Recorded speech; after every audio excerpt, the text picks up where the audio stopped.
అందరికీ నమస్కారం అండి. ఇది కోవా అండి. నేను ఈ కోవాని ఒక స్వీట్ తయారు చేయడానికి చేసుకుంటున్నాను. ఇది మిల్క్ పౌడర్తో తయారు చేసినటువంటి కోవా. ఇది చక్కెర జీర. మా నెల్లూరు సైడు నేను చేసేటటువంటి ఈ స్వీట్ని చంద్రకళ స్వీట్ అంటారండి. చపాతీ పిండి చేసుకుంటాం కదా, అలాగే చపాతీ పిండిలాగా ముద్దను చేసుకునేసి రౌండ్స్ చేసుకోవాలండి. చిన్న చిన్న రౌండ్స్ చేసుకోవాలి. ఇది నేను రాత్రిపూట చేస్తున్నాను కాబట్టి మీకు లైటింగ్ సరిగా లేదు. ఇది కోవా. ఈ కోవాని మధ్యలో పెట్టుకునేసి కజ్జికాయలు ఒత్తుకుంటాం కదా, ఆ విధంగా ఒత్తుకోవాలండి. కజ్జికాయలు ఒత్తుకునే ఆ పరికరం మీ దగ్గర ఉంటే చేసుకోవచ్చు. నా దగ్గర లేదు కాబట్టి నేను ఆ విధంగా మడత పెట్టేసి ఈక్వల్గా మడతపెట్టి ఎడ్జెస్ అంతా కూడా ఫోర్క్ దాంతో బాగా అదిమేశానండి. అలా అదమటం వలన కజ్జికాయల షేప్లోకి మనకి వస్తాయి. నేను కలుపుకున్నటువంటి ఈ చపాతీ పిండి, ఈ గోధుమ పిండితో తయారు చేసినటువంటి ఈ చపాతీ పిండికి 21 అండి, 21 పీసెస్ అనేవి వచ్చాయి. అంత కోవా అనేది నాకు మిగిలిపోయింది.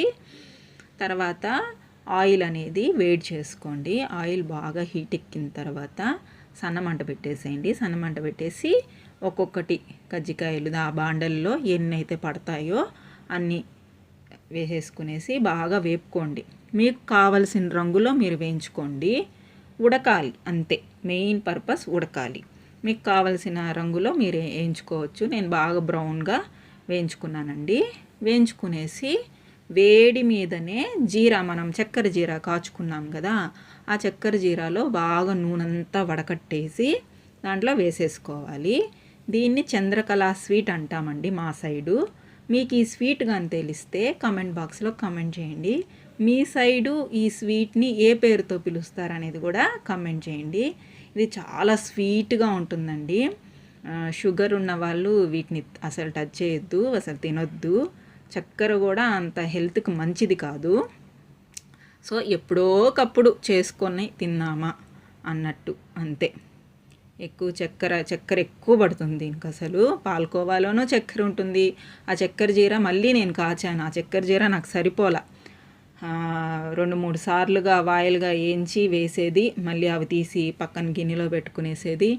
అలా చేసేసి మళ్ళీ కొంచెం చక్కెర వేసి జీరా కాచి మొత్తం అన్నీ వేసి నైట్ అంతా కూడా నానబెట్టాను. బాగా పీల్చేయాలి ఆ చక్కెర జీరాని. పీల్చిన తర్వాత ఆ విధంగా వస్తుంది మెత్తగా, చాలా బాగుంటుంది.